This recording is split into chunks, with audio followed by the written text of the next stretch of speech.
There's a good chance you're paying for AI tools you don't actually need. Not because they're bad, but because a free version quietly got good enough to do the same job. In the next few minutes, I'm going to walk you through 7 free AI tools that can replace the subscriptions a lot of people are paying $20, $30, even $50 a month for. No free trials that expire. No credit card traps. Just tools you can open today and start using for nothing. By the end, you'll have a complete AI toolkit that costs exactly $0. If you've signed up for more than one AI tool in the last year, you already know how fast this adds up. One subscription for writing, another for images, maybe one for video, one for research. Each one feels reasonable on its own. It's only $20. But stack 4 or 5 of them together, and you're spending more on AI every month than you spend on streaming. And most people are using maybe 10% of what they're paying for. Here's the part nobody tells you. The free tiers on these tools have gotten dramatically better. Companies are competing hard for new users, and the easiest way to win is to give away something genuinely useful. So today I'm going to show you which paid tools you can stop paying for, what to use instead, and exactly where each free tool shines, and where it falls short, because being honest about the limits matters just as much. This is AUREVOX AI, where we make AI tools simple for beginners. Let's get into it.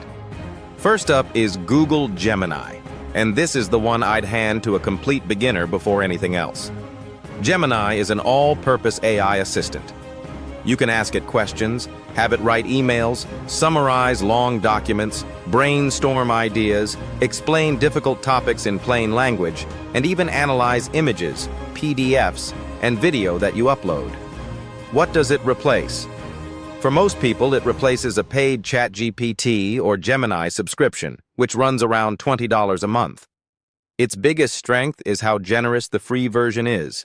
You get a large daily allowance, a big memory for long documents, and the ability to work with images and files which used to sit behind a paywall. Now the limitations. On the free tier, you don't always get the absolute newest, most powerful model, and during busy periods you may get fewer responses or slightly simpler ones. But for the best use case, your daily driver for writing, research, and quick answers, it's more than enough. If you only adopt one tool from this entire video, make it this one. Second is Claude. Now you might be thinking, didn't we just cover an AI assistant? We did. But Claude earns its own spot for one reason: writing. When you need something that reads like a careful human wrote it, a thoughtful email, a blog post, a cover letter, a clear explanation, Claude's free tier consistently produces some of the most well-structured, natural writing you'll find without paying.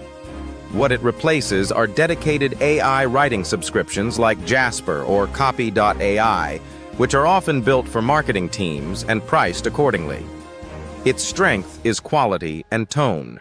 It follows instructions closely and holds a consistent voice. The trade-off is that the daily message limit is tighter than Gemini's, so you'll hit a cap sooner. So here's the best use case. Pull up Claude when the quality of the writing genuinely matters, and lean on Gemini for everyday volume. 2 free tools, 2 different jobs. Third is NotebookLM, and this one is criminally underused.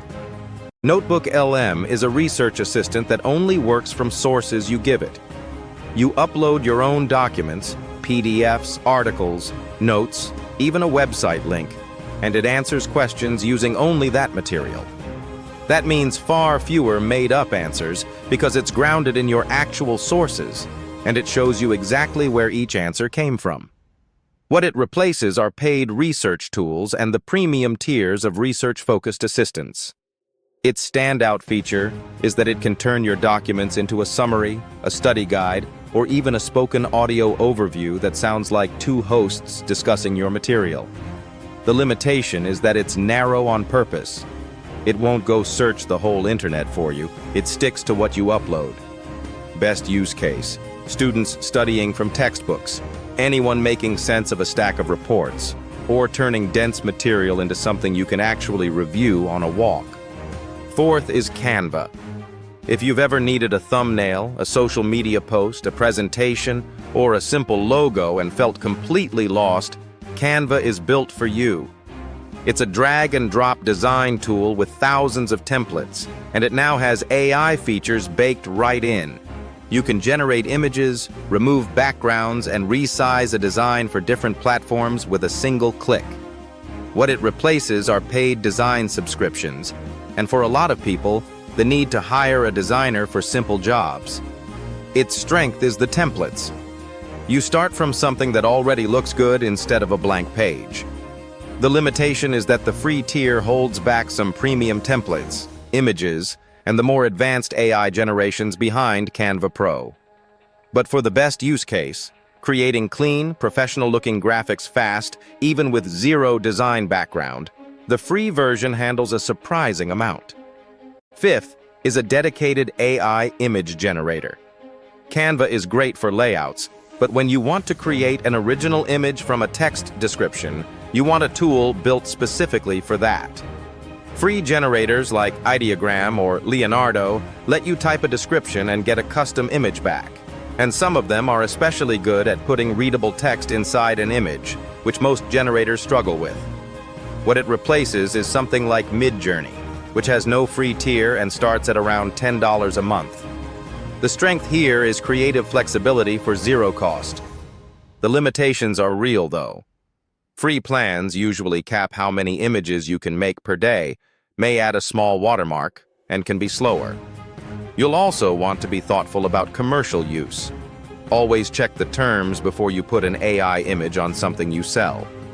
Best use case: blog images, social posts, mood boards, and concept art when you're just getting started. Sixth is CapCut, and this is the one that surprises people. CapCut is a free video editor that runs on both your phone and your computer, and it includes AI features that used to require expensive software. Automatic captions, background removal, basic enhancement, text-to-speech voices, a lot of it is right there in the free version. What it replaces are pricey video editing subscriptions and some paid captioning tools. Its strength is that it's genuinely beginner-friendly while still being powerful enough for real content.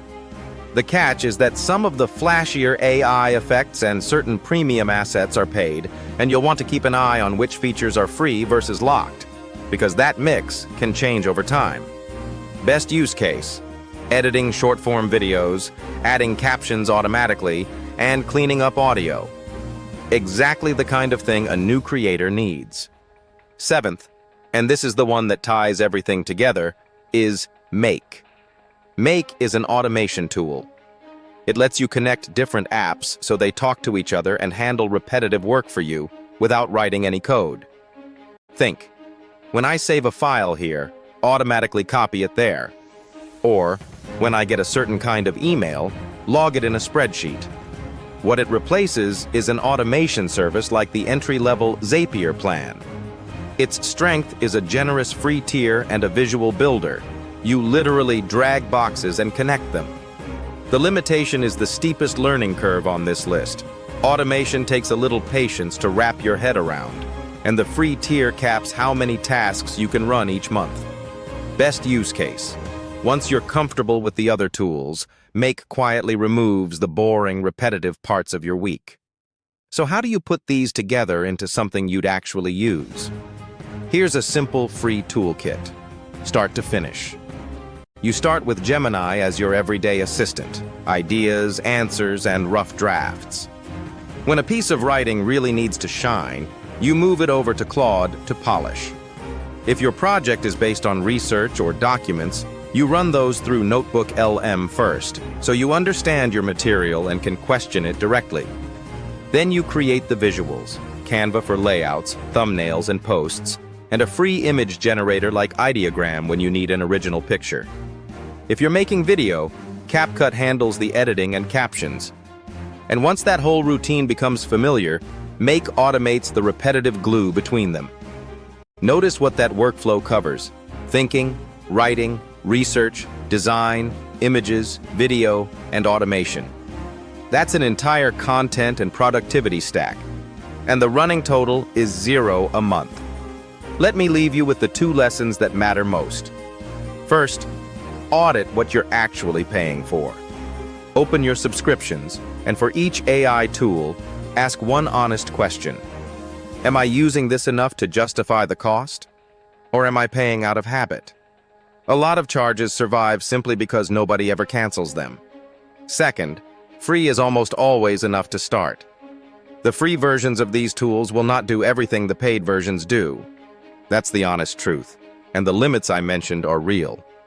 But when you're learning, building a habit, or testing whether AI even fits into your life, you do not need to spend a cent. Upgrade later if and when a tool becomes so essential that the limits genuinely get in your way. Let the paid plan earn your money instead of assuming it deserves it. If this helped you see your AI spending a little differently, do me one favor and subscribe to AUREVOX AI. This channel is built around one idea: making AI tools simple for beginners. No jargon, no hype, just clear, practical guides you can actually follow. We publish new breakdowns like this one regularly, and the next video in this series walks you through how to set up your free AI toolkit step by step, so you can go from watching to using it the same day. Click subscribe, watch that one next, and I'll see you there.